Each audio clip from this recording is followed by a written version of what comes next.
ओम सहनाववतु सहनौ भुनक्तु सह वीर्यङ्करवावहै तेजस्विनावधीतमस्तु मा विद्विषावहै। ओम शान्तिः शान्तिः शान्तिः। ओम आप्यायन्तु ममाङ्गानि वाक्प्राणश्चक्षुश्रोत्रमथो बलमिन्द्रियाणि च सर्वाणि सर्वं ब्रह्मोपनिषदं माहं ब्रह्म निराकुर्यां मा ब्रह्म निराकरोत्।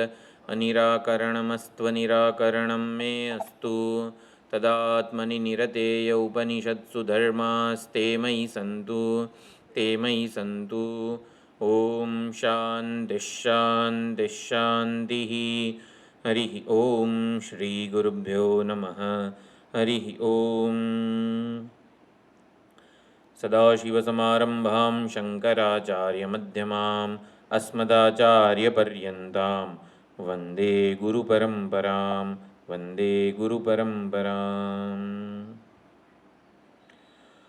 ओम यैरिमे गुरुभिः पूर्वं पदवाक्यप्रमाणतः व्याख्याताः सर्ववेदान्ताः तान्नित्यं प्रणतोऽस्म्यहम्। ओम नमो भगवते प्रजापतये ब्रह्मणे ज्योतिर्विद्याचार्याय संप्रसादाय इंद्राय विनयवते आत्मान्विच्छवे तपस्विने शुद्धकल्मषाय क्षपितदोषाय एकशतम् उषितवते च।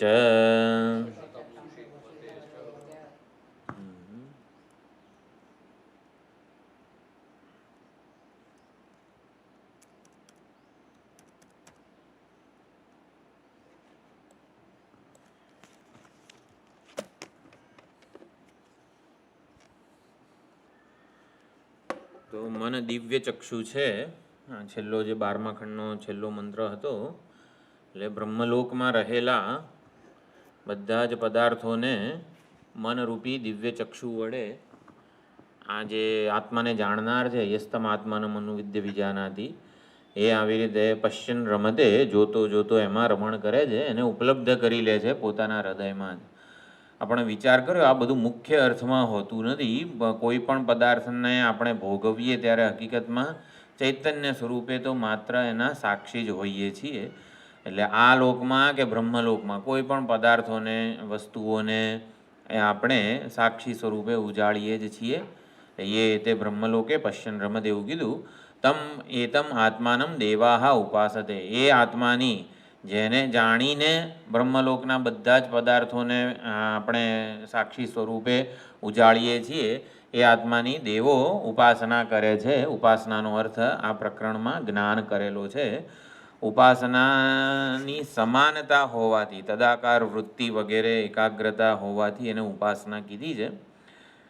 અને પ્રિયતમ જે આત્મતત્વ છે, એટલે અન્ય તરફ નજર ન જાય. આપણું જે પ્રિયતમ કે જે પ્રેષ્ઠ છે એ આત્માની જ સભાનતા રહે, એને ઉપાસના કીધી છે અહીંયા. આમ તો સગુણ બ્રહ્મ વિષયક માનસ વ્યાપારને ઉપાસના કહેવાય, પણ અન્ય સર્વમાં આપણું, જેમ કે આપણે ઉદાહરણ આપ્યું હતું, એક સ્કૂલનું એન્યુઅલ ફંક્શન હોય, અનેક બધા બાળકો સ્ટેજ ઉપર હોય, પણ માતાને પોતાનું જ બાળક કેવું એક્ટિંગ વગેરે કરી રહ્યું છે એવું દેખાય.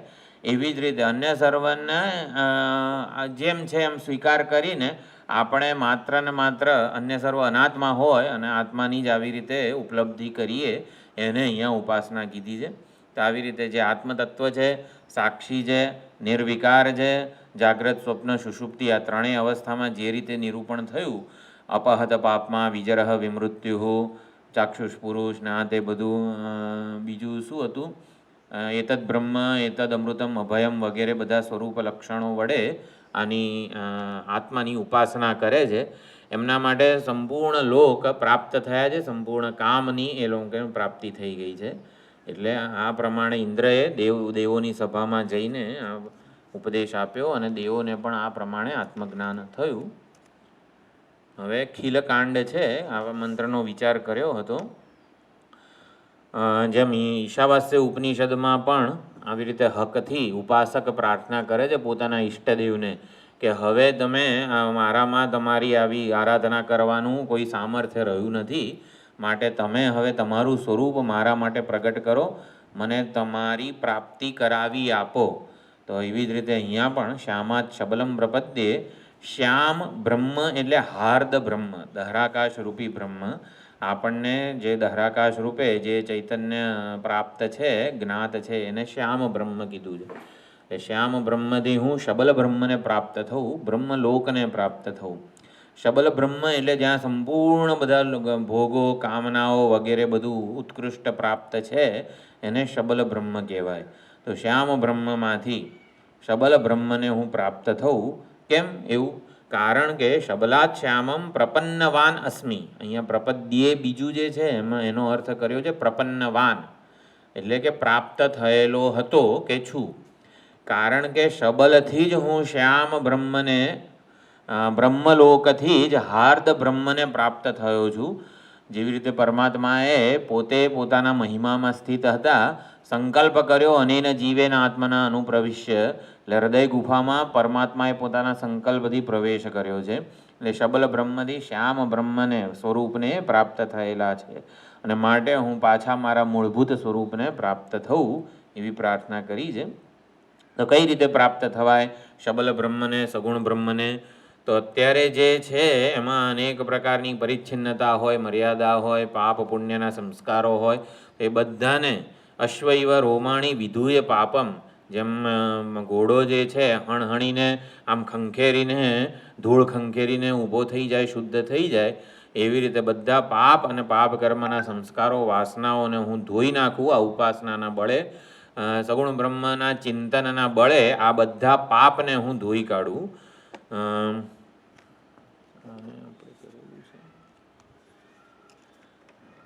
ચંદ્ર ઇવ રાહોહો મુખાત પ્રમુચ્ય. તો જેમ ચંદ્રમાં રાહુના મુખમાંથી મુક્ત થાય છે, એવી જ રીતે આ ધૂત્વા શરીરમ, આ શરીરનો ત્યાગ કરીને, શરીરાત્મ અભિમાન જે છે, દેહાત્મ ભાવને માંથી મુક્ત થઈને અકૃતમ કૃતાત્મા બ્રહ્મલોક, અકૃતમ બ્રહ્મલોકમ અભિસંભવામી, જે અકૃત એવો નિત્ય એવો બ્રહ્મલોક છે એને હું પ્રાપ્ત થઉં અને કૃતાત્મા કૃતકૃત્ય થઈ જાઉં. અભિસંભવામી અભિસંભવામી એવી પ્રાર્થના લોટ લકાર છે, એટલે એ હું પ્રાપ્ત થઈશ અથવા તો થવું એવી પ્રાર્થના પણ છે એમાં.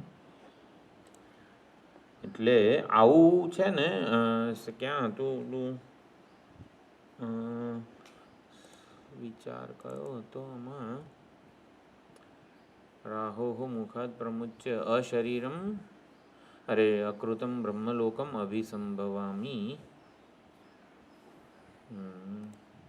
શું વિચાર આવ્યો તો મને?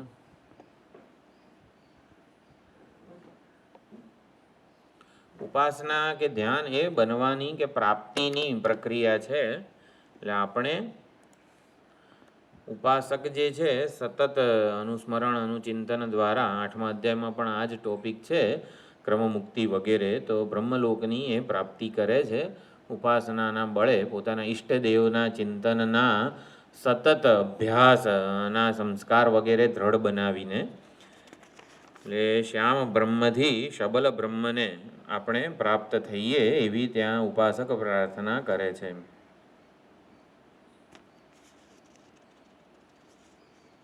હા, બૃહદારણ્યક ઉપનિષદમાં જે આવ્યું હતું કે બ્રહ્માજી કે પહેલાં પણ એક સામાન્ય આપણા જેવા જીવ જ હતા, પરંતુ એમણે આ ઉપાસનાના બળે, અશ્વમેધ વગેરે જે કંઈ ઉપાસના હોય એના બળે સૌથી પહેલાં પોતાના પાપને બધાને બાળી કાઢ્યા.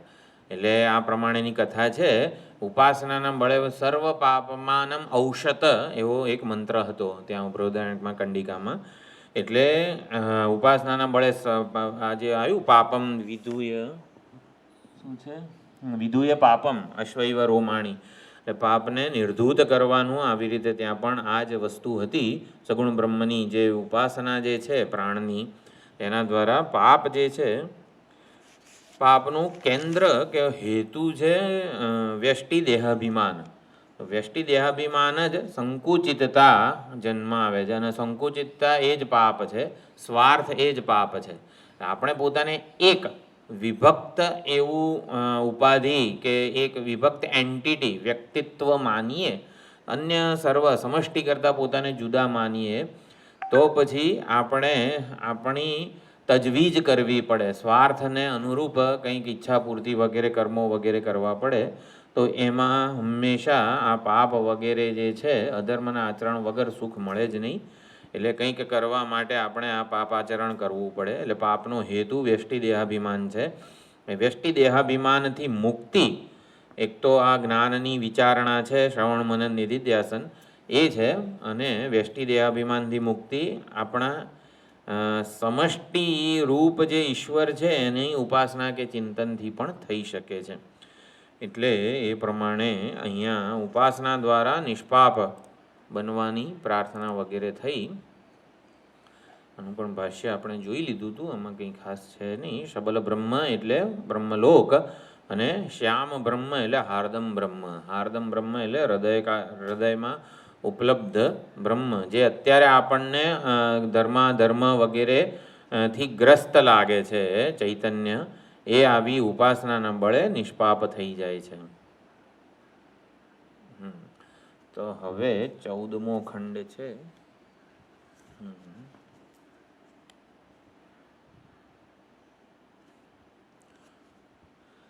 અહીંયા આકાશનો અર્થ છે બ્રહ્મ, કારણ રૂપથી આકાશ સંજ્ઞક બ્રહ્મ કા ઉપદેશ.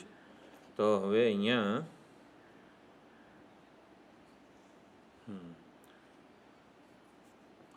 આકાશો વૈ નામ રૂપયોઃ નિર્વહિતા તે યત અંતરા તદ્બ્રહ્મ તદમૃતમ સહ આત્મા પ્રજાપતેઃ સભામ વેશ્મ પ્રપદ્યે યશોહમ ભવામી બ્રાહ્મણાનાં યશઃ રાજ્ઞાં યશઃ વિશાં યશઃ અહમ અનુપ્રાપત્સી સહ અહમ યશશાં યશઃ શ્યેતમ અદત્કમ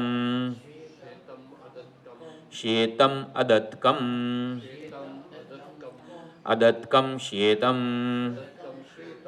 લિંદુમાભિગામ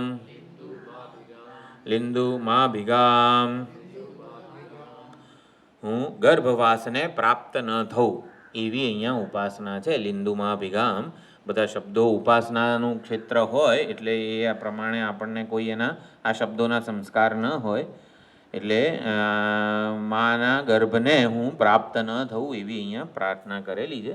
શરૂઆતનું જે છે આકાશો વૈ નામ રૂપયોઃ નિર્વહિતા, એ આપણો વિચાર છે. નામ અને રૂપનો નિર્વહિતા આ અસ્થિભાતિ પ્રિય સ્વરૂપ બ્રહ્મ છે. આકાશનો અર્થ આપણે બ્રહ્મ કરવાનો છે. એટલે કારણ બ્રહ્મની અહીંયા ઉપાસના છે. એકવાર કારણને પ્રાપ્ત થઈએ આપણે તો પછી કાર્યના જે કંઈ બધા છે અસરો પ્રભાવ વગેરેથી મુક્ત થઈ જઈએ. નામ અને રૂપ જે આપણામાં પ્રભાવ જન્માવતા હોય એનાથી મુક્ત થઈ જઈએ. તો નામ અને રૂપનો નિર્વહિતા આકાશ છે, નિર્વાહ કરનેવાલા એટલે એનું અધિષ્ઠાન. તો અસ્થિભાતિ પ્રિય સ્વરૂપ જે બ્રહ્મ છે એ આકાશ આ નામ અને રૂપનો નિર્વહિતા છે. તે એટલે સહતૌ તે તો બહુવચન થઈ જાય, પણ નામ અને રૂપ બે જ છે એટલે તત્તેતાની થાય. તે એટલે નામ અને રૂપ નપુંસકલિંગ દ્વિવચન. તે યદ અંતરા, નામ અને રૂપ જેની અંદર છે, નામ અને રૂપ જેમાં ઉપલબ્ધ થઈ રહ્યા છે, નામ અને રૂપ જેનાથી અન્વિત ઉપલબ્ધ થઈ રહ્યા છે, એ બ્રહ્મ છે. તો આકાશ એ નામ અને રૂપનો નિર્વહિતા છે, એને સત્તા અને સ્ફૂર્તિ પ્રદાન કરનાર છે. એ નામ રૂપ જેની અંદર છે ને એ બ્રહ્મ છે. તો આ પ્રમાણે તે યદ અંતરા એટલે સ્થિતિ કરતા, તો નામ અને રૂપનો સ્થિતિ કરતા આ બ્રહ્મ છે, અસ્થિભાતિ પ્રિય સ્વરૂપ બ્રહ્મ છે. તે અમૃત છે, અવિનાશી છે, શાશ્વત છે, આત્મા છે. એટલે ઉપાદાન જે હોય એ જ સર્વનો સાર છે, સર્વનું તત્વ છે, સર્વનું રહસ્ય છે. એટલે બ્રહ્મ જે છે અહીંયા અંતરા કીધું છે. એટલે નામ અને રૂપ જેની અંદર છે, નામ રૂપ જેને લીધે પ્રતીત થઈ રહ્યા છે. રજ્જૌ યથા હેર ભ્રમ, તો સર્પરૂપી ભ્રમ જેના લીધે સત્ય રજ્જુ જેવો જણાઈ રહ્યો છે, એ સત્યતા વાસ્તવિકતા હકીકતમાં રજ્જુની છે. આ જગત પણ જેના લીધે આવું ઠોસ નક્કર જણાઈ રહ્યું છે, એમાં જે સુખ વગેરે દેખાય છે, જેનું પ્રતિબિંબ છે એ બ્રહ્મ છે, અમૃત છે, અવિનાશી છે. એટલે આવી રીતે નામ અને રૂપાત્મક દૃશ્ય પ્રપંચ, જગતનું નામ છે નામ રૂપાત્મક દૃશ્ય પ્રપંચ. એટલે આપણે દૃશ્ય તરીકે જ જગતની સત્તા સ્વીકારેલી છે. જગતની સત્તા શું દેખાય છે, હોય એવું કંઈ જરૂરી નથી. દૃશ્ય પ્રપંચ કીધેલો છે, નામ રૂપાત્મક દૃશ્ય પ્રપંચ. તો એ દેખાય છે શેના લીધે? તો આકાશ કે આ તદ બ્રહ્મ અમૃત વગેરે જે છે એના લીધે આપણને ઉપલબ્ધ થઈ રહ્યો છે, વ્યવહાર્ય થઈ રહ્યો છે. સહ આત્મા, એ આત્મા જ આ નામનો રૂપ જે સમગ્ર દૃશ્યોનો નિર્વહિતા છે, અધિષ્ઠાન છે. પ્રજાપતે સભામ વેશ્મ પ્રપદ્યે, અને એ આત્માને જાણીને હવે હું પ્રજાપતિની સભામાં, વેશ્મ એટલે ઓલું કમળ કે મહેલ કે સભા, ઓલું એ જે છે એમાં હું પ્રાપ્ત થઉં. દહરમ પુંડરીકમ વેશ્મ, એવું પણ દહર વિદ્યામાં વેશ્મ શબ્દ હતો, મહેલ. એટલે પ્રજાપતિની, એટલે બ્રહ્મલોકને હું પ્રાપ્ત થઉં. પ્રજાપતિની સભામાં જે આત્મતત્વનો ઉપદેશ થયો છે એ સગુણ બ્રહ્મ ઉપાસનાની વાત ચાલે છે અત્યારે, એટલે એને હું પ્રાપ્ત થઉં એવું અહીંયા પ્રાર્થના કરેલી છે. અંતકાળે ક્રમમુક્તિ માટે ભગવાનને આ પ્રાર્થના કરેલી છે. હું પ્રજાપતિની સભામાં, પ્રજાપતિના મહેલમાં, પ્રજાપતિના લોકમાં હું જઉં એવી પ્રાર્થના કરી છે. અને ત્યાં જ્ઞાન પ્રાપ્ત કરીને હું એ સગુણ બ્રહ્મ જે છે એની સાથે એક થઈ જઉં. ઉપાસના હોય ત્યારે સગુણ બ્રહ્મની વાત હોય, તો સગુણ બ્રહ્મનું છે ને દહર વિદ્યામાં અપહત પાપમાં વિચરહ વિમૃત્યુ બધા જ લક્ષણો સગુણ બ્રહ્મના પણ હતા. એટલે અત્યારે જે આપણે ભણ્યા એ બધા લક્ષણો સગુણ બ્રહ્મના પણ હતા. એમાં પણ સગુણ બ્રહ્મ જે છે એ વિચરહ વિમૃત્યુ આપેક્ષિક અમરતાથી યુક્ત છે, એમાં આપેક્ષિક મૃત્યુ નથી એવું. એટલે બ્રહ્મ સાથે એક રૂપ થઈ જવું. યશોહમ ભવામી, એટલે યશનો અર્થ અહીંયા આત્મા કરેલો છે. કોઈ પણ યશસ્વી હોય માણસ, એની કીર્તિ વગેરેનું મહત્વ હોય, તો એમાં રહેલા ચેતન આત્માને લીધે જ એ યશસ્વી ગણાય છે. એટલે હું યશ થાઉં એટલે શું? હું આત્મા, એ જે યશસ્વી હોય ને એનો હું આત્મા બની જાઉં. એટલે યશોહમ ભવામી એટલે જે કંઈ પણ જેનો યશ છે એ આત્મતત્વને લીધે જ છે. અને માટે એ વિભૂતિ કે જે કંઈ પણ હોય, યદ્યદ વિભૂતિમત સત્વમ શ્રીમદૂર્જિતમેવ વા તત્તદેવાવગચ્છત્વમ મમ તેજોંશ સંભવમ. તો પોતાના ઈષ્ટ દેવતાની જ વિભૂતિરૂપ આ સંપૂર્ણ જગત છે. ઈષ્ટ દેવતાને હું પ્રાપ્ત થઈ જાઉં, ઈષ્ટ દેવતા સાથે ઐક્ય જ્ઞાન, ઐક્ય ઉપાસના, એટલે કે એ બની જઈએ આપણે ઉપાસનાથી. તો ઈષ્ટ દેવતાની વિભૂતિ જ્યાં જ્યાં પ્રગટ થતી હોય એ બધો એ વિભૂતિઓ કોની હોય? મારી. એટલે ઉપાસક એ પ્રમાણે અભેદ સિદ્ધ કરે છે ઉપાસનાથી. તો એ બધી યશોહમ ભવાની, ઈષ્ટ દેવતાનો જે યશ હોય, જ્યાં જ્યાં વિભૂતિ હોય એ બધી મારી જ વિભૂતિ થઈ જાય. એટલે હું ઈષ્ટ દેવતાનો યશ થાઉં એટલે હવે ઈષ્ટ દેવતાની જ્યાં જ્યાં વિભૂતિ છે એ બધી મારી વિભૂતિ થઈ જાય. બ્રાહ્મણાનામ યશ, રાજ્ઞામ યશ, બ્રાહ્મણોનો યશ થઈ જાઉં, રાજા ક્ષત્રિયોનો યશ થઈ જાઉં, વિષામ એટલે વૈશ્યોનો હું યશ થઈ જાઉં. એટલે બધાનો આત્મા બની જાઉં. અહીંયા યશનો અર્થ આપણે આત્મા ભાષ્યકારે કરેલો છે. બધાનો આત્મા થઈ જાઉં, બધાની વિભૂતિ જેના લીધે જે છે એ હિરણ્ય ગર્ભ હું થઈ જાઉં. એટલે બધાનો યશ મારો જ યશ કહેવાય. જેમ ગાર્ગ્ય વગેરે હોય, સગુણ બ્રહ્મનો ઉપાસક હોય, તો સૂર્ય સાથે ઐક્ય એ સ્થાપિત કરે છે. તો સમગ્ર જગતને પ્રકાશવાને લીધે સૂર્ય જે છે એને મધુ કહેવામાં આવેલો છે. એને શું કીધું છે? કર્મફળ. બધા જીવોનું કર્મફળ સૂર્યને કહેવામાં આવેલું. બધા જીવોના કર્મફળ રૂપે સૂર્ય ઉદય પામે છે. તો તો બધા જીવોનું કર્મફળ પણ ગાર્ગ્યને પ્રાપ્ત થાય આ રીતે. હા, ત્યાં જ આપણા કર્મ કરીએ ને બધા ફળ ત્યાં જમા થઈ જાય. એટલે કર્મફળનો ખજાનો છે આદિત્ય. એટલે જ સૂર્યનારાયણ વગેરે કીધા છે. એ જ આવી રીતે કર્માધ્યક્ષ છે, કર્મફળ દાતા છે, આપણી બુદ્ધિને પ્રેરી રહ્યા છે. એટલે મહાનારાયણ ઉપનિષદ છે, એમાં આત્માનું નામ યશ છે. એટલે યશ આત્મા તસ્ય નામ મહદ્યશ એવો ત્યાં મંત્ર છે. હું બ્રાહ્મણોનો યશ થાઉં, ક્ષત્રિયોનો યશ થાઉં, એટલે બધાનો આત્મા આવી રીતે ઉપાસનાના જ્ઞાનથી થઈ જાઉં.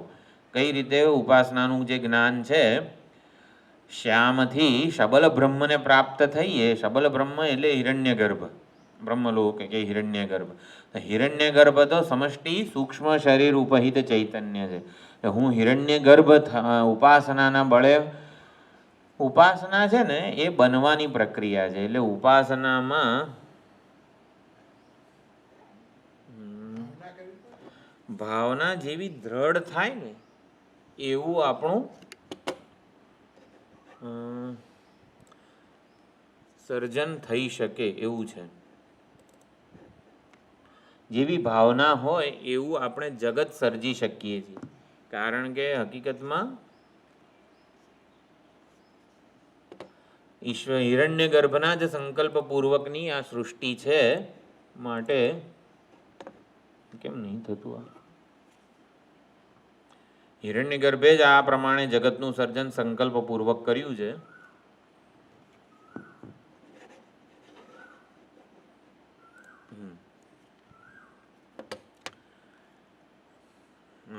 જે પ્રકારનો આપણી સંકલ્પ દ્રઢ થાય એ પ્રમાણેનું સર્જન, એ પ્રમાણેનો ભાવ આપણે સર્જી શકીએ છીએ. સર્જનાત્મક હોય છે આ બધી વસ્તુ. મેં વાત કરી હતી કે હું આ દેહ છું એ સંકલ્પ એટલો બધો દ્રઢ થઈ ગયો છે ચૈતન્યનો કે આ ઠોસ નક્કર શરીર રૂપે એ પ્રગટ થયો છે. એટલે આ શરીર કંઈ ઠોસ નક્કર, હું આ શરીર છું એ સંકલ્પ જ, ચૈતન્યનો સંકલ્પ જ દ્રઢ ઉપાસનાને લીધે, દ્રઢ અભ્યાસને લીધે આ શરીર, આ 100 કિલો, આ 6 ફૂટ જે છે એ રૂપે પ્રગટ થઈ રહ્યો છે. એ ચૈતન્યનો સંકલ્પ જ આ શરીર છે. ચૈતન્યના સંકલ્પપૂર્વકની જ આ સમગ્ર સૃષ્ટિ છે. એટલે આપણે આપણો સંકલ્પ વિરુદ્ધ કલ્પના વગરનો થાય. હું હિરણ્યગર્ભ છું, પણ હમણાં જરીક 12-1 વાગશે એટલે થોડીક ભૂખ લાગશે મને, એવું નહીં. એને વિરુદ્ધ કલ્પના કહેવાય. એટલે મારી ઉપાસના એટલે વિરુદ્ધ કલ્પના વગરની જ્યારે થઈ જાય, એટલી દ્રઢ બને ઉપાસના, ત્યારે આ વસ્તુ, જેમ કે આપણને શિવલિંગ, જે મંદિરે જઈએ આપણે જળાભિષેક વગેરે કરીએ, ત્યારે કેવું કોઈ દિવસ આપણને આમ આ એક પથ્થર છે, કાળો પથ્થર છે એવું થતું જ નથી. કારણ કે આપણી ઉપાસના, આપણા સંકલ્પ જે શંકર ભગવાન છે, બિરાજમાન છે, એવા થયા છે.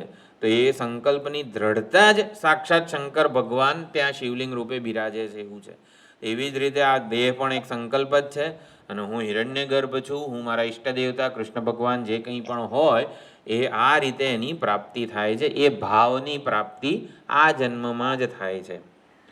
એટલે બ્રાહ્મણોનું યશ થવું, વૈશ્યોનો અને ક્ષત્રિયોનો યશ થવું એટલે આત્મા થવું. તો હિરણ્યગર્ભ છે જ બધાનો આત્મા, અંતર્યામી સ્વરૂપે. એ જ સમષ્ટિ સૂક્ષ્મ શરીર ઉપહિત ચૈતન્ય છે.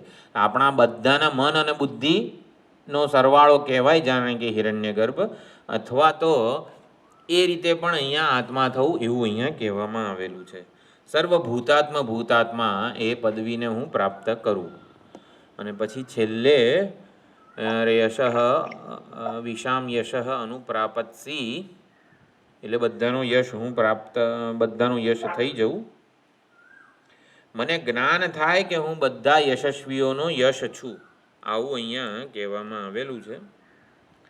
અને મને ક્રમમુક્તિ મળે. અનુપ્રાપત્સી વગેરે જે ક્રિયાપદ છે, યશ અહમ અનુપ્રાપત્સી, યશશામ યશ અનુપ્રાપત્સી, એટલે મને ક્રમમુક્તિ પ્રાપ્ત થાય. બધા યશસ્વીઓનો યશ આત્મા હું છું એવું ઉપાસનાના બળે. તો હવે શ્વેતમ અદત્કમ, અદત્કમ શ્વેતમ વગેરે જે કીધું છે એ માના ગર્ભનું નિરૂપણ. ગર્ભવાસથી હું છૂટી જઉં, એને હું પ્રાપ્ત ન થવું.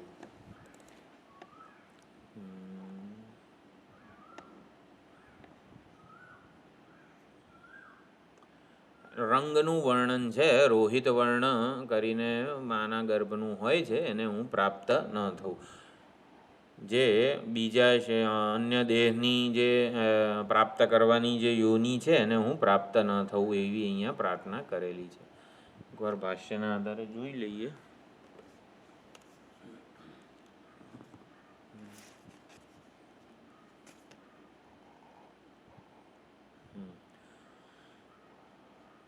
આકાશો વૈ નામ શ્રુતિષુ પ્રસિદ્ધ આત્મા. તો આકાશ એટલે શું? શ્રુતિમાં જે પ્રસિદ્ધ આકાશ છે આત્મા, શ્રુતિમાં પ્રસિદ્ધ જે આત્મા છે, અત્યારે જે વર્ણન થઈ રહ્યું છે ઉપાસનાનું પ્રકરણ હોય ત્યારે આત્માનો અર્થ જે હિરણ્ય ગર્ભ કે સગુણ બ્રહ્મ થાય એ છે. એટલે આકાશ ઇવ અશરીરત્વાદ સૂક્ષ્મત્વાચ, એટલે આકાશની જેમ જે અશરીરી છે અને સૂક્ષ્મ છે એ આકાશનો અર્થ અહીંયા આત્મા થયેલો છે. નામરૂપયો સ્વાત્મસ્થયો જગત બીજભૂતયો સલિલસ્ય ઇવ ફેન સ્થાનીયો નિર્વહિતા નિર્વોઢા વ્યાકર્તા.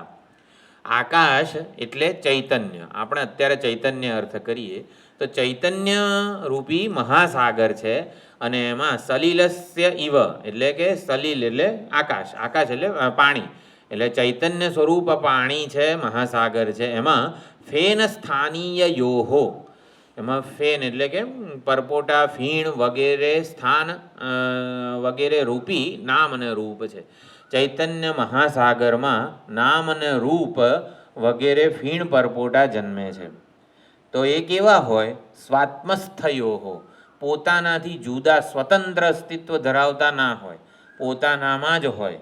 જેમ મહાસાગરમાં જ ફીણ અને પરપોટા હોય એ રીતે ચૈતન્ય મહાસાગરમાં જ આ નામ અને રૂપ એક તરંગમાં વૃત્તિ રૂપ જ છે. એટલે મન કે વૃત્તિને શું કહે? ચૈતન્ય કોઈક આકાર ધારણ કરે, કોઈક આકારમાં પ્રતિબિંબિત થાય એને વૃત્તિ કીધેલી છે. સાભાસ વૃત્તિ એને જ મન કીધેલું છે. એટલે હકીકતમાં નામ અને રૂપની આવી રીતે ફેન સ્થાનીય સત્તા છે.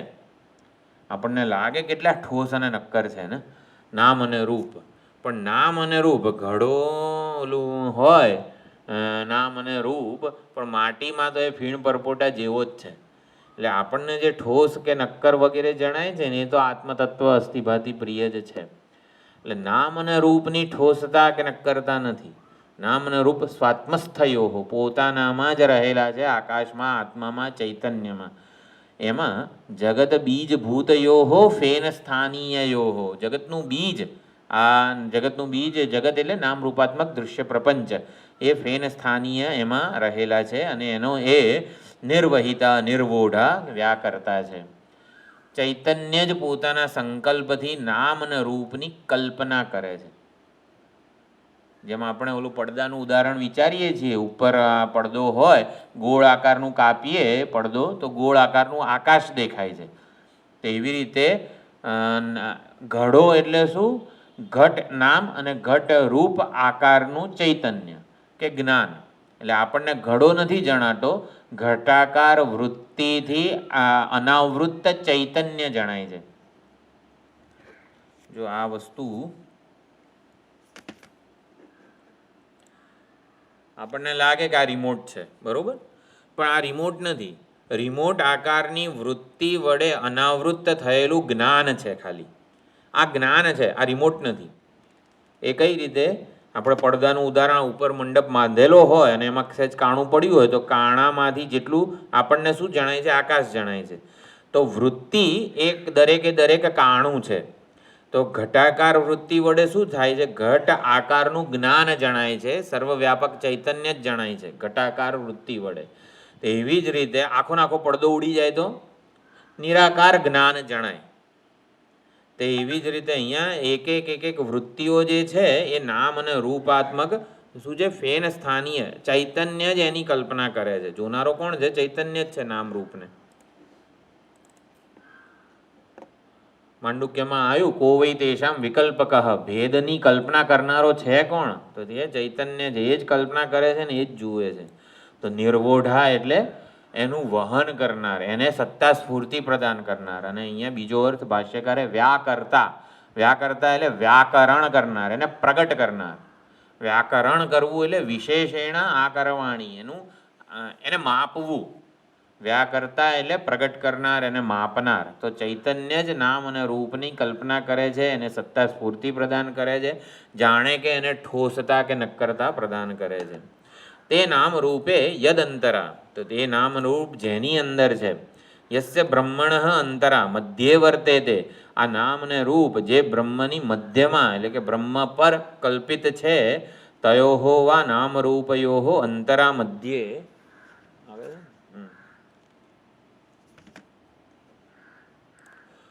નામરૂપ મધ્યે એટલે નામ અને રૂપ અંતરાનો અર્થ કરેલો છે મધ્યમાં. મધ્યમાં એટલે આપણે સમજવાનું કલ્પના. એટલે નામ અને રૂપની અસ્થિભાતિ પ્રિય આકાશ કે ચૈતન્ય પર કલ્પના થાય છે. કલ્પના કરનારો પણ ચૈતન્ય પોતે જ છે. કલ્પયત્યાત્મનાત્માનમ આત્મદેવ સ્વમાયયા. મધ્યે યન નામ રૂપાભ્યામ અસ્પૃષ્ટમ યત ઇતિ એતત તદ બ્રહ્મ.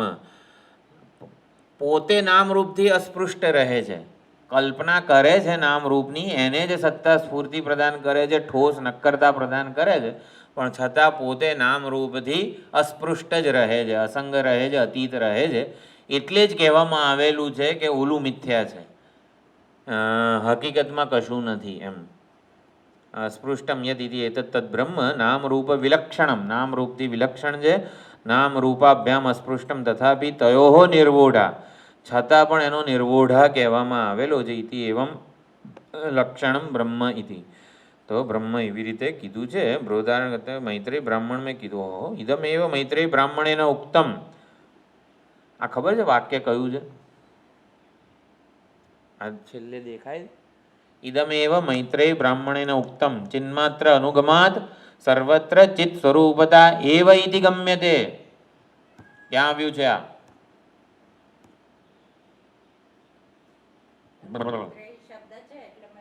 એવું નહીં, કઈ કંડિકામાં આવેલું છે એ તો મને ખબર છે. મૈત્રેય બ્રાહ્મણ જે ભણેલા છે એની વાત છે. આ વાક્ય જે હતું ને ભાષ્યનું, ચિન્માત્ર અનુગમાત સર્વત્ર ચિત્ત સ્વરૂપતા એવ ઇતિ ગમ્યતે, ગોખી કાઢવાનું વાક્ય હતું સૈંધવ ખિલ્યનું. સૈંધવ ખિલ્યમાં જ્યારે મૈત્રેય પૂછે છે કે હું આવી રીતે ચૈતન્ય મહાસાગર હોઉં તો મારામાં ખિલ્ય ભાવ જન્મ્યો કેવી રીતે, અને એ ખિલ્ય ભાવથી હું કઈ રીતે મુક્ત થવું વગેરે આપણે જે આખી લખેલું છે એમાં. એટલે આવું આમ સરસ ત્યાં ચર્ચા થયેલી છે ભાષ્યમાં. ભાષ્યનું બહુ પ્રસિદ્ધ વાક્ય છે આ મૈત્રેય બ્રાહ્મણનું. ચિન્માત્ર અનુગમાત, જ્યાં જ્યાં જોઈએ છીએ ને ત્યાં ચિન્માત્રની જ અનુગમાત એટલે અન્વય જોવા મળે છે. કોઈ વસ્તુ આપણને ચૈતન્ય વગર જણાય છે. એટલે જેમ કે માટીના કોઈ પણ કાર્યો હોય એમાં માટીનો અનુગમ તો રહેલો જ હોય છે ને, અન્વય રહેલો જ હોય છે. તો માટી જ જો રહેલી હોય તો માટી સિવાયનું જે જણાતું હોય ને એ પોકળ કલ્પના જ હોય. એટલે આ સૈંધવ ખિલ્ય, ચૈતન્ય ખિલ્ય હું છું, તો મારા જેટલા જેટલા જણાય છે ને બધા ચૈતન્ય ખિલ્ય જ છે. તો ચૈતન્ય ખિલ્યો બધા આપણે બધા છીએ. એમાં ચૈતન્ય અનુગમાત સર્વત્ર, ચૈતન્યની અનુવૃત્તિ તો છે જ.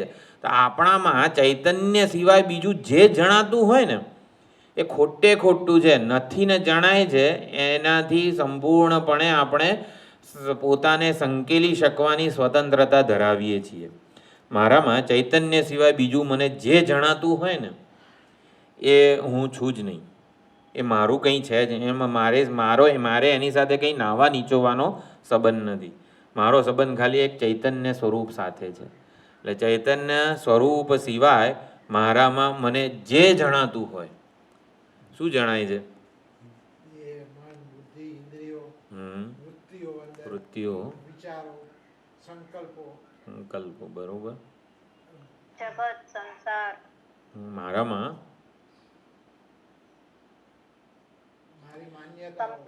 મારી માન્યતાઓ, ટેવોના તે જેટલાય નિર્ણયો, અભિપ્રાયો છે,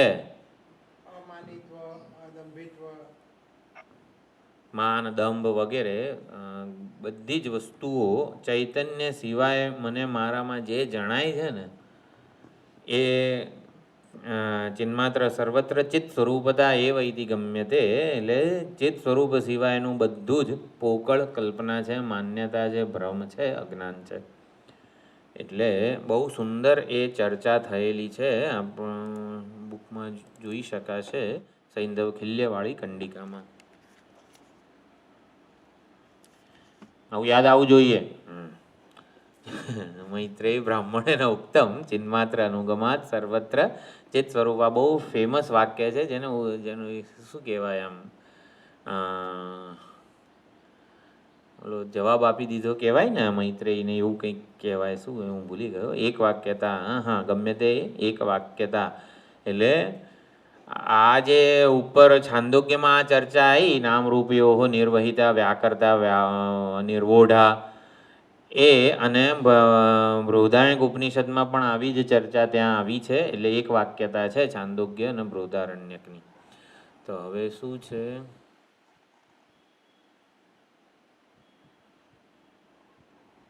મૈત્રી બ્રાહ્મણે એક વાક્યતા થયું. કથમ તદ અવગમ્યતે. આવું કઈ રીતે તમે ખાલી કહો છો? ઇતિહાહ સા આત્મા. તો એ આત્મા હિ નામ સર્વજંતુનામ પ્રત્યક ચેતન. તો આત્મા કેમ કીધો છે? નામ રૂપનો નિર્વહિતા. અને આત્મા કેમ કીધો? આપનોતી ઇતિ આત્મા યચ્ચાપનોતી યદાદત્તે વગેરે, જે એનું નિરુક્ત નહીં, કયું એનું કહેવાય વ્યુત્પત્તિ? તો નિર્વચન. આત્મા નામનું નિર્વચન જે છે, એટલે પ્રત્યક ચેતન જ એનો અર્થ થાય છે. સ્વસંવેદ્ય પ્રસિદ્ધ. તો જે હું રૂપે સ્વયં સ્ફુરિત થઈ રહ્યો છે, એ પ્રત્યેક આત્મા, પ્રત્યેક ચેતન જ આત્મા છે. તેન એવ સ્વરૂપેણ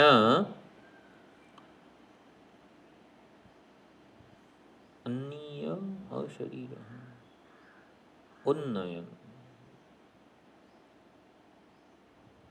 ઉન્નીય હોવું જોઈએ. અહીંયા સ્વરૂપેણું ઉન્નીય. ઉન્નીય એટલે ત્યાંથી એને ઉદ્ધૃત કરેલો છે એમ. એટલે સ્વસમ પ્રસિદ્ધ તેન એવ રૂપેણ. જે પ્રત્યેગાત્મા છે, સ્વસંવેદ્ય છે, અને જે પ્રસિદ્ધ છે બધાને હું રૂપે, તો જે પ્રસિદ્ધ જ છે ચેતન, એ જ રૂપે એને ગ્રહણ કરવામાં આવેલું છે. અશરીર વ્યોમવત સર્વગત આત્મા. એટલે એ જે સ્વસંવેદ્ય છે, પ્રસિદ્ધ છે, પ્રત્યક ચેતન છે, એ જ રૂપે એ પોતે સ્વયં અશરીરી છે, વ્યોમવત સર્વવ્યાપક છે, આત્મા છે, એવું અહીંયા કહેવામાં આવેલું છે. બ્રહ્મ ઇતિ એતદ અવગંતવ્યમ. એ બ્રહ્મ છે. તચ્ચ આત્મા બ્રહ્મ અમૃત અમરણ ધર્મ. એ અવિનાશી છે, અમૃત સ્વરૂપ છે. હવે પછીનો જે મંત્ર છે, પ્રજાપતિ ચતુર્મુખ. તો ચતુર્મુખ બ્રહ્મા જે પ્રજાપતિ છે, તસ્ય સભામ વેશ્મ પ્રભુ વિમિતમ વેશ્મ પ્રપદ્યે ગચ્છેયમ. અચ્છા, એટલે બ્રહ્માજીના સભાનું નામ છે પ્રભુ વિમિત. પ્રભુ વિમિત નામક ગૃહકો. મહેલ. વેશ્મ એટલે હૃદય, મહેલ, પરમાત્માનું રહેઠાણ જેને કહેવાય ને, શયન કક્ષ વગેરે, એને વેશ્મ કહેવાય. તો સભા, પ્રજાપતિની સભામાં, પ્રજાપતિની મહેલમાં જે એમનો શયન કક્ષ વગેરે, ટૂંકમાં એમનું એ પોતે જ્યાં જઈને આમ ઠરીઠામ હોય, એને વેશ્મ કહેવાય. તો એ વેશમને હું મહેલમાં કોઈ ખૂણામાં રહું? નાના ભાઈ, એ વેશમાં જઉં હું. વેશ્મ પ્રપદ્યે. વેશ્મન શબ્દ છે, નકારાંત નપુંસકલિંગ. એટલે વેશ્મ જે શબ્દ છે અહીંયા એ દ્વિતીયા એક વચન છે, કર્મ છે. વેશ્મ પ્રપદ્યે એટલે પ્રજાપતિના એ વેશ્મને પ્રાપ્ત થવું એમ. એટલે એમના કક્ષને, એમના મહેલને હું પ્રાપ્ત થવું. આખું બ્રહ્મલોક હોય તો એમાં ક્યાં રહું? એકાદી નાની ઓરડીમાં, ઝૂંપડીમાં રહું? ના, વેશ્મ એટલે કે બ્રહ્માજીની જોડે જ, બ્રહ્માજી સાથે એક થઈ જવું એમ. વેશ્મ એમના મહેલમાં જ જવું. કિંચ યશ અહમ યશાહ નામા આત્મા.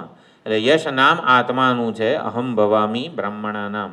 તો બ્રાહ્મણોનો યશ હું થાઉં. બ્રાહ્મણોનું જેને લીધે જ્ઞાન વગેરે છે, એ હું થઈ જવું, એટલે આત્મા થઈ જવું.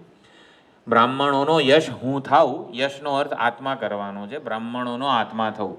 એટલે હિરણ્ય ગર્ભ જે છે એવું કહી શકે ને કે આ બધું હું છું, આ બધાનો આત્મા છું, એવી રીતે.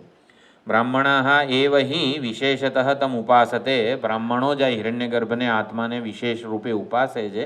તતઃ તેષામ યશ ભવામી. માટે બ્રાહ્મણોનો યશ હું થઈ જાઉં.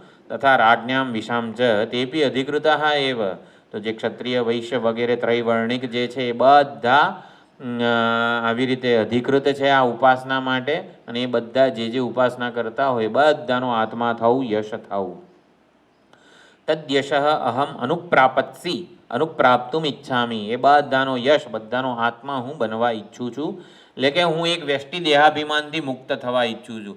આ શરીર ટકાવી રાખીને હવે મારે કંઈ જોઈતું નથી. આ શરીરથી સંપૂર્ણ વૈરાગ્ય છે, વ્યષ્ટિ દેહાભિમાનથી મુક્ત થવું છે. સહ અહમ યશસામ આત્મનામ દેહેન્દ્રિય મનોબુદ્ધિ લક્ષણાનામ આત્મા યશસામ. આમ એવું લાગે કે આ શરીર બળવાન હોય ને તો શરીરનો યશ કહેવાય. જાણે કે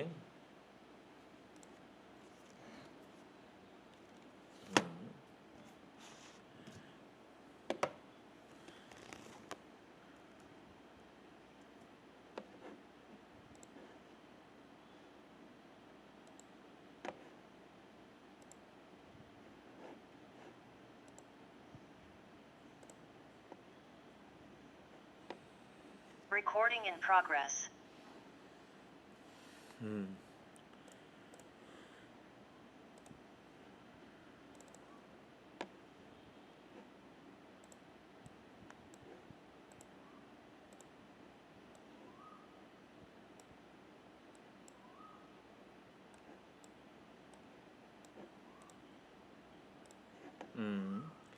શું હતું? અનુપ્રાપત્સી અહમ યશસામ આત્મનામ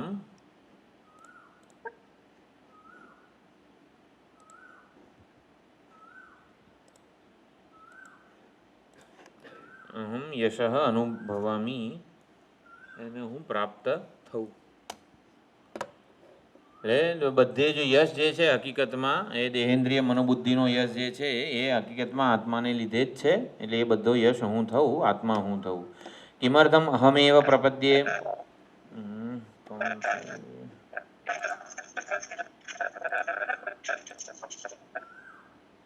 એને જાતે કેમનું અનમ્યુટ થતું હશે?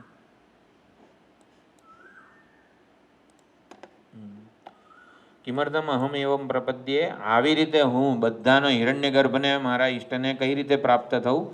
તો શ્યેતમ અદત્કમ અદત્કમ શ્યેતમ વગેરે જે કીધું છે એ આવી રીતે ગર્ભનું વર્ણન છે. શ્યેત એટલે વર્ણતઃ પક્વ દંબરમ, પાકેલા બોરનું જેવો રંગ હોય, રોહિતમ લાલ રંગનું એવું. એટલે તથા અદત્કમ દંતરહિતમ, દંતરહિતમ અપી અદત્કમ ભક્ષયતૃ સ્ત્રી વ્યંજનમ તત્સેવિનામ. એટલે શ્યેતમ અદત્કમ આ બંને ગર્ભનું જ વર્ણન છે, તો એને હું પ્રાપ્ત ન થવું. તેજો બલ વીર્ય વિજ્ઞાન ધર્મણામ અપહંતૃ. અદત્કમ એટલે દાંત રહિતનું, પણ એ હકીકતમાં સ્ત્રીની યોની જે છે એ ભક્ષયતૃ કહેવામાં આવી છે, ભક્ષણ કરનારી છે. કઈ રીતે? આપણા એનું સેવન કરનાર, તત્સેવિનામ એનું સેવન કરનારના તેજ બળ વીર્ય વિજ્ઞાન ધર્મ બધાનું એ અપહંતૃ છે. દાંત વગર પણ આ બધું ખાઈ જનારું છે. એટલે આ પ્રમાણે વિનાશયત્રી, તો એ જે છે આ આવી રીતે ગર્ભ જે છે એ આ વિનાશયત્રુ છે. યદેવમ એટલે માટે હું એને પ્રાપ્ત ન થવું. યદેવમ લક્ષણમ શ્યેતમ લિંદુ પિચ્છલમ તન્મા અભિગામ, એને હું પ્રાપ્ત ન થવું. મા અભિગામ મા અભિગચ્છેયમ, એને હું પ્રાપ્ત ન થવું. દ્વિર્વચનમ અત્યંત અનર્થ હેતુત્વ પ્રદર્શનાનો. લિંદુ માભિગામ હું ગર્ભવાસને પ્રાપ્ત ન થવું, ગર્ભને પ્રાપ્ત ન થવું વગેરે, કારણ કે એ બધું વિજ્ઞાન વગેરેનો નાશ કરનારું છે. એટલે એને હું પ્રાપ્ત ન થવું. દ્વિર બે વચન કીધું છે એ અત્યંત અનર્થકારી વગેરે જે છે એના માટે કીધેલું છે. તો ચતુર્દશ ખંડ પૂરો થયો. પંચદશ ખંડ એટલે આ છેલ્લી કંડિકા. ગર્ભ, સ્ત્રીની યોનિને પ્રાપ્ત ન થવું, એમ એવી રીતે.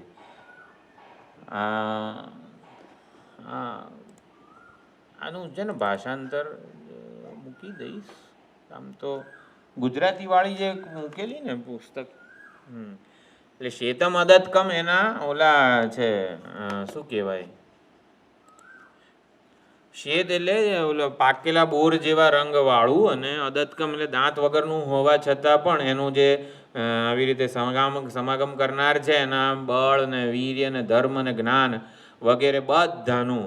એટલે છે ને આ ન કર્મણા ન પ્રજયા ધનેન, સંન્યાસીઓ જે છે એના માટે આપણે સ્વાગત મંત્ર બોલીએ છીએ ને જે, એટલે એને શું કીધું છે?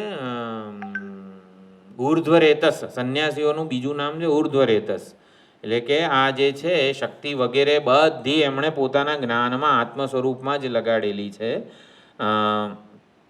એ બ્રહ્મલોકને પ્રાપ્ત થાય છે. ત્રયો ધર્મસ્કંધાહ છાંદોગ્યનો જ મંત્ર છે, આપણે જોયો છે. એ ધર્મસ્કંદ વિદ્યા આપણે જે ઉપાસના જોઈ ને એમાં પણ જોયું હતું કે સંન્યાસીઓને સીધો બ્રહ્મલોક પ્રાપ્ત થાય છે. તો એવી આ પ્રાર્થના કરે છે કે આવી રીતે બીજી વાર સ્ત્રીની યોનિને હું પ્રાપ્ત ન થઉં, એવી અહીંયા પ્રાર્થના કરેલી છે. પુનઃ હું ગર્ભને પ્રાપ્ત, જેમ કે ઈશાવાસ્યમાં પણ આવ્યું ને, શું છે, હિરણ્યમયન પાસ સત્ય સત્ય ધર્મ દૃષ્ટએ અગ્નિનય સુપથારાય અસ્મન વિષ્ણુ અસ્મદ્યુયોધિ યુદ્ધસ્મદ જુહુરાણમેનમ ભૂષ્ટાંતેન મુક્તિમ વિધેમ. એવી જ પ્રાર્થના છે અહીંયા કે હું બીજી વાર ગર્ભને પ્રાપ્ત ન થવું, એવી રીતે ઉપાસના છે. તો આ છેલ્લો મંત્ર છે અહીંયા. તદ્દૈ તદ બ્રહ્મા પ્રજા, આપણે બોલીએ, ચાલો આ છેલ્લો મંત્ર તો બોલીએ. તદ્દૈ તત બ્રહ્મા પ્રજાપતયે બ્રહ્મા પ્રજાપતયે ઉવાચ પ્રજાપતિઃ મનવે મનુઃ પ્રજાભ્યઃ આચાર્યકુલાદ વેદમધીત્ય યથા વિધાનમ ગુરોઃ કર્માતિશેષેણ અભિસમાવૃત્ય કુટુંબે શુચૌ દેશે સ્વાધ્યાયમ અધીયાનઃ ધાર્મિકાન વિદધત આત્મનિ સર્વેન્દ્રિયાણિ સંપ્રતિષ્ઠાપ્ય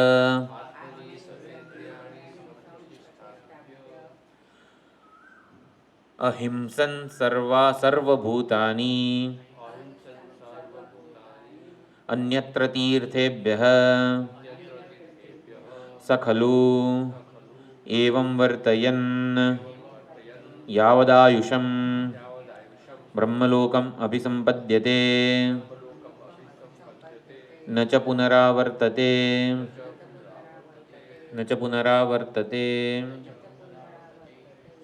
એક આ આગળનો જે મંત્ર હતો લિંદુમાં અભિગામ, ગર્ભવાસથી હું છટકી જઉં, કર્મબંધનથી છટકી જઉં, દેહાભિમાનથી છટકેલો રહું, આવી પ્રાર્થના છે.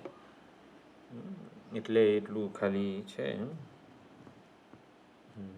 એટલે આ ઉપાસકે અંતકાળે જે પ્રાર્થના કરવાની હોય કે બસ હવે બીજી વાર મારે આ ગર્ભમાં એન્ટર થવું નથી, બીજી વાર દેહાભિમાની બનવું નથી, બીજી વાર આવી રીતે કર્મબંધનને પ્રાપ્ત નથી થવું. મારા ઈષ્ટ દેવતા મને આવી રીતે કર્મબંધનથી છોડાવો. જેટલાય કર્મો કર્યા છે, જેટલા ફળ ભોગવવાના હજી બાકી છે ને, બધા દેહાભિમાનને ચોંટેલા છે. આ દેહાભિમાનથી મુક્ત કરો, જેથી બીજી વાર હું ગર્ભને પ્રાપ્ત ન થવું. જેનું ભજન કરીએ છીએ ને એમાં તો એવું સામર્થ્ય છે જ. એટલે આપણને પૂરેપૂરી શ્રદ્ધા હોવી જોઈએ કે મારા ઈષ્ટ જે છે ને એ મને દેહાભિમાનથી છોડાવી દેશે. એટલે અંતકાળની પ્રાર્થનામાં આવો એક ભાવ સુંદર રહેલો છે કે એટલે તદભાવ ભાવિતઃ, એટલે સતત એ ભાવ દ્રઢ થયેલો હોય. અંતકાળે એ સ્મરણ કરે ઈષ્ટ દેવતાનું, ઈષ્ટ દેવતા એને આવી રીતે છોડાવે છે દેહાભિમાનથી. તો અહીંયા હવે ચાંદોગ્ય 8મા અધ્યાયની છેલ્લી છે કંડિકા.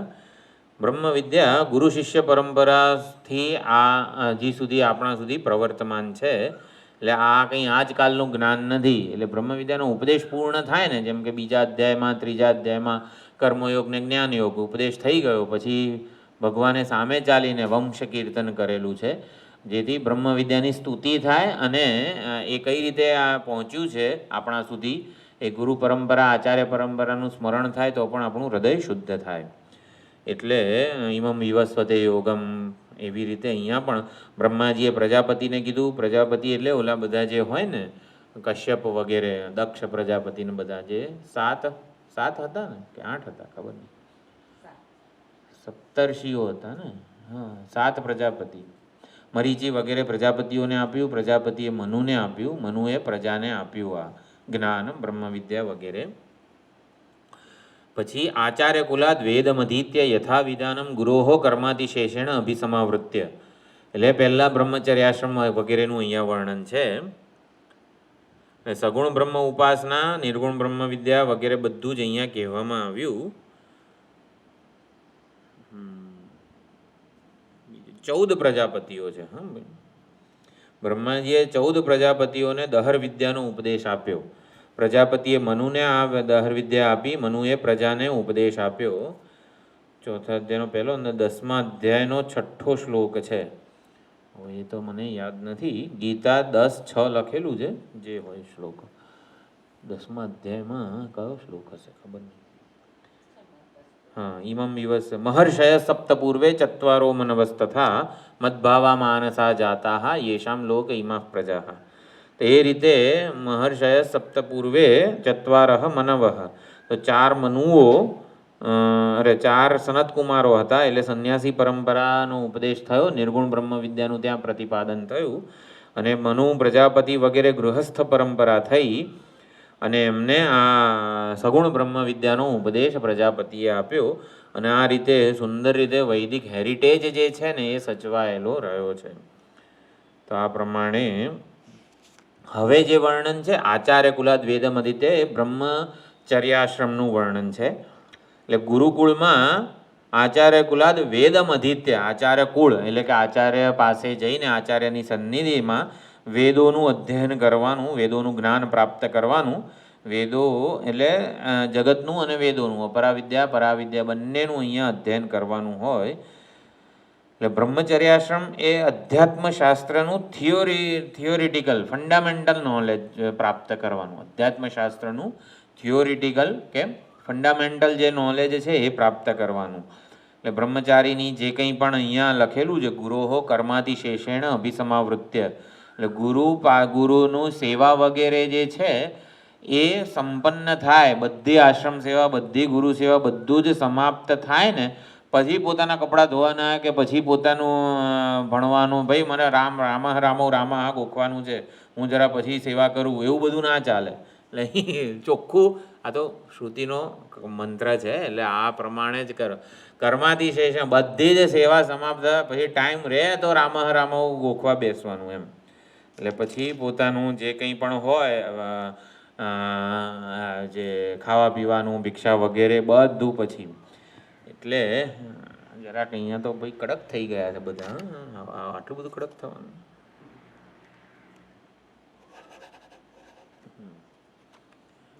વિદ્યાર્થીનું લક્ષણ કીધું છે મારે જ. કેમ ગયું? હા, તો બ્રહ્મચારીની જીવન રીતિ ઉદ્ધવ ગીતામાં બધે, ભાગવતમાં તો બધા બહુ છે. કાક દૃષ્ટિ બકત ધ્યાનમ શ્વાન નિદ્રા તથૈવ ચ. બ્રહ્મચારી જે વિદ્યાર્થી હોય ભણતી વખતે, એટલે એનું શું છે? કાક દૃષ્ટિ, કાગડા જેવી દૃષ્ટિ, બકત ધ્યાન, બગલા જેવું ધ્યાન, શ્વાન નિદ્રા, શ્વાન જેવી નિદ્રા, કૂતરું એક અવાજ સાંભળીને તરત ઉઠી જાય એવી રીતે અત્યંત ઓછું ઊંઘતું હશે, રામ જાણે. શ્વાન નિદ્રા તથૈવ ચ અલ્પાહાર જીર્ણ વસ્ત્ર, જીર્ણ વસ્ત્ર, ભાઈ ઇસ્ત્રી બિસ્ત્રી કરેલા નહીં પહેરવાના હવે કપડાં, બરોબર ને? ચાલે, જીર્ણ થયેલા વસ્ત્ર પહેરો, એ વાતો ગમે છે આપણને. વાતો અલ્પાહાર જીર્ણ વસ્ત્ર એવમ વિદ્યાર્થી લક્ષણમ. તો આ પ્રમાણે વિદ્યાર્થીનું લક્ષણ અહીંયા ત્યાં એવું કીધું છે.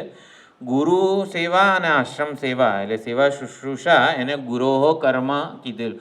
ગુરોહો કર્મ અતિશેષેણ જે શબ્દ છે કંડિકામાં, એ ગુરોહો કર્મ એટલે ગુરુ અને આશ્રમની સેવા શુશ્રૂષા વગેરે. અતિશેષેણ એટલે બધું સંપન્ન થઈ જાય ને પછી વધેલા સમયમાં, એટલે વધેલો સમય વધે ક્યારે? ગુરુજી સૂઈ ગયા હોય ને ત્યારે સમય વધે માંડ, ત્યારે આપણે માંડ આપણું બધું કપડાં વપડા ધોઈ શકીએ વગેરે કરી શકીએ. અતિશેષેણ વધેલા સમયમાં આવી રીતે વેદાભ્યાસ સંપૂર્ણ કરવાનો હોય છે. સંપૂર્ણ વેદમ અધીત્ય, સેવા પૂર્ણ થયા પછી વેદોનો અભ્યાસ વગેરે કરવાનો. ગુરુને નિરાત હોય ત્યારે ભણાવતા હોય, એટલે બધું જ અહીંયા ભણી લેવાનું. 4 પુરુષાર્થ જે છે, ધર્મ અર્થ કામ મોક્ષ, એ અહીંયા ભણી લેવાના. કર્મ, ઉપાસના, જ્ઞાન, યોગ બધું આવી રીતે ગુરુ સેવા. ત્યારે તો ગુરુકુળમાં જઈને 12 વર્ષ 24 વર્ષ વગેરે રહેવાનું હતું. એટલે પ્રાથમિકતા એ રહેતી હતી, બીજું તો કંઈ કરવાનું રહે નહીં.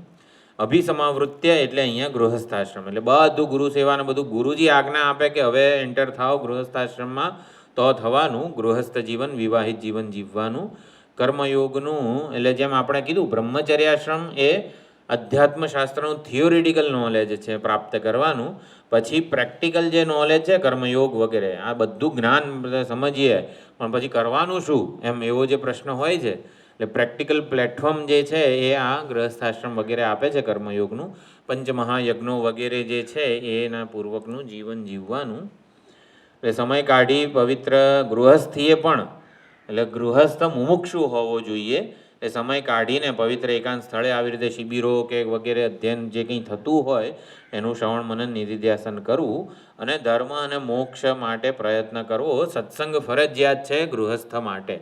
ગૃહસ્થ એટલે એવું સમજીએ છીએ સામાન્ય રીતે, સામાન્ય વ્યાખ્યા છે ભાઈ ભોગવવાના, એવું નહીં. સત્સંગ જ મુખ્ય એનું ઓલું કર્મયોગ વગેરે જે છે એ પૂર્વકનું જીવન જીવતા જીવતા સત્સંગને પ્રાધાન્ય આપવું. ધાર્મિકાન વિદધત એટલે ગૃહસ્થાશ્રમે શું કરવાનું છે, ધાર્મિક પ્રજા સંતાનોને ઉત્પન્ન કરવાના છે, રખડી ખાય એવા સંતાનોને નહીં. એટલે આવનારી પેઢીને આ જ્ઞાન, આચાર, વિચાર, મૂલ્યો વગેરેથી સંસ્કૃત કરવાના છે. ધાર્મિકાન વિદધત એવું કીધેલું છે, એટલે કે આ જ્ઞાન વગેરે જે છે એની મૂલ્ય, એનું વગેરે મહત્ત્વ એ બાળકોમાં જન્માવવાનું છે એ પ્રમાણે. એટલે પોતે એનું અનુષ્ઠાન કરતા હોય સત્સંગ વગેરે તો જ એ જન્માવી શકે ને બાળકોમાં. હંમેશા બાળકો છે ને માતા પિતાનું અનુકરણ કરતા હોય છે, એટલે માતા પિતા જેવું કરે સત્સંગમાં જાય તો બાળકો જાય એવી રીતે. તો આધ્યાત્મિક પ્રજા જન્માવવાની છે ગૃહસ્થે, ધાર્મિકાન વિદધત. અને પછી વાનપ્રસ્થનું અહીંયા નિરૂપણ છે. કર્મયોગમાંથી વિડ્રોલ લઈ લેવાનું, ઉપાસના પ્રધાન જીવન જીવવાનું, આત્મની સર્વેન્દ્રિયાણી સંપ્રતિષ્ઠાપ્ય એ જે છે ને, જો ધાર્મિકાન વિદધત પછી છે આત્મની સર્વેન્દ્રિયાણી સંપ્રતિષ્ઠાપ્ય એ વાનપ્રસ્થ જીવન છે. એને સંન્યાસ વગેરે પણ કહેવાય, સંન્યાસની તૈયારી. એટલે અંતઃકરણ આત્મની એટલે અંતઃકરણમાં બધી ઇન્દ્રિયોને સંપ્રતિષ્ઠાપ્ય એટલે અંતર્મુખ કરવાની, એ કે ઉપાસના પ્રધાન જીવન જીવવાનું છે. એટલે ઉપાસનાનું કમિટમેન્ટ વાનપ્રસ્થાશ્રમમાં હોય છે. ઉપાસના એટલે આત્મચિંતન કહો, ઈશ્વર ચિંતન કહો વગેરે. અને પછી અહિંસન સર્વા ભૂતાની, બને ત્યાં સુધી સર્વ મૂલ્યોનું પાલન કરવું. અહિંસા, સત્ય, અક્રોધ વગેરે જેટલા પણ મૂલ્યો છે બને ત્યાં સુધી વાનપ્રસ્થે બધા જ મૂલ્યો જેને કે પૂર્ણતઃ પાલન કરવાનું. અન્યત્ર તીર્થેભ્ય એટલે શાસ્ત્રોએ જેનો અપવાદ આપ્યો હોય એના સિવાય અહિંસાને વળગી રહેવાનું. અન્યત્ર તીર્થેભ્યનો એવો અર્થ કર્યો કે શાસ્ત્રએ જ્યાં છૂટ આપી હોય એ બરાબર છે, પરંતુ જે છૂટ ના આપી હોય એટલે અપવાદ વગેરે હોય ત્યાં સિવાય સુધી એને અહિંસા, સત્ય વગેરેનું પાલન કરવાનું જ. શાસ્ત્ર અનુજ્ઞાત હિંસા એટલે અન્યત્ર તીર્થેભ્ય, શાસ્ત્ર વડે જેની અનુજ્ઞા આપવામાં આવી છે એની એટલી હિંસા. એટલે જેટલો શાસ્ત્રો વગેરે છૂટ આપે છે, હકીકતમાં તો આપણે બોલીએ ને એ હિંસા જ છે. સમહાવ જે શાંતિ, વૈશ્વિક શાંતિ ભંગ થતી હોય કે જે કંઈ પણ એમ, એટલે ઓછું બોલવાનું, બને ત્યાં સુધી ઓછું બોલવાનું વગેરે વગેરે. ઘણી બધી આ બધું મૂલ્યોને બધું સાંભળીએ ભાગવતમાં ને મહાભારતના વગેરે ગ્રંથોમાં, આપણે તો શ્વાસ જ ના લઈએ, શ્વાસ લેવું એ પાપ છે એવું થઈ જાય આપણે તો. એટલે શાસ્ત્ર અનુજ્ઞાત હિંસા જે છે એટલું ચાલે. અન્યત્ર તીર્થેભ્ય. અને જો આપણે જીવીએ એટલે જીવન પર્યંત આ સગુણ બ્રહ્મલોક જે છે ને એ પ્રાપ્ત થાય એવી પ્રાર્થના કરવાની. સગુણ બ્રહ્મલોક એટલે ઈષ્ટદેવતા. તો ઈષ્ટદેવતા આપણને આવી રીતે પ્રસન્ન થઈને સદ્યો મુક્તિ આપે છેલ્લે, એવી પ્રાર્થના, જેથી પુનરાવર્તન ન થાય. એટલે આ પ્રમાણે ચારે ચાર આશ્રમ અહીંયા કહેવામાં આવ્યા. અન્યત્ર તીર્થેભ્ય એ પણ કીધું. હા, સહ ખલુ એવમ વર્તયન યાવદ આયુષમ બ્રહ્મલોકમ અભિસંપદ્યતે. એટલે યાવદ આયુષમ આ રીતે બ્રહ્મચર્ય, વાનપ્રસ્થ, ગૃહસ્થ વગેરે બધું આપણે કરેલું હોય તો ઈષ્ટદેવતા જે છે એના દર્શન થાય, એની પ્રાપ્તિ થાય, બ્રહ્મ સંપદ્યતે આવું કીધેલું છે કંડિકામાં. આ પ્રમાણે 1 થી 6 ખંડ સગુણ બ્રહ્મ વિદ્યા, 7 થી 12 ખંડ નિર્ગુણ બ્રહ્મ વિદ્યાનું પ્રતિપાદન થયું. એકાદ વાર એક ક્લાસમાં આપણે દહર વિદ્યાના મંત્રો અને એનું ભાષાંતર જોઈ લઈશું તો પાછું દહર વિદ્યા થોડીક યાદ આવી જાય. બીજું તો આમાં કંઈ જોવાનું છે? ચાલો એકવાર ભાષ્યનો ટાઈમ છે કે નહીં ખબર નહીં.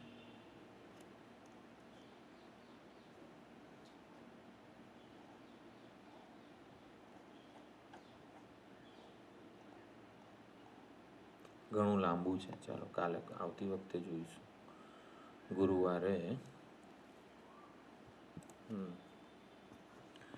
ભાષ્ય જોઈને પછી થોડીક દહર વિદ્યાના મંત્રોનું ભાષાંતર જોઈ લઈશું. ઓમ પૂર્ણમદ પૂર્ણમિદમ પૂર્ણાત પૂર્ણમુદચ્યતે પૂર્ણસ્ય પૂર્ણમાદાય પૂર્ણમેવાવશિષ્યતે. ઓમ શાંતિ શાંતિ શાંતિ. હરિ ઓમ શ્રી ગુરુભ્યો નમઃ. હરિ ઓમ. મંત્રોમાં ઘણા ટેકનિકલ શબ્દો હતા એટલે આપણને બહુ ખબર ના પડે. બહુ આના ઉપર 8મા આ મંત્ર ઉપર ઘણું બ્રહ્મસૂત્રમાં પણ કીધેલું છે. જોકે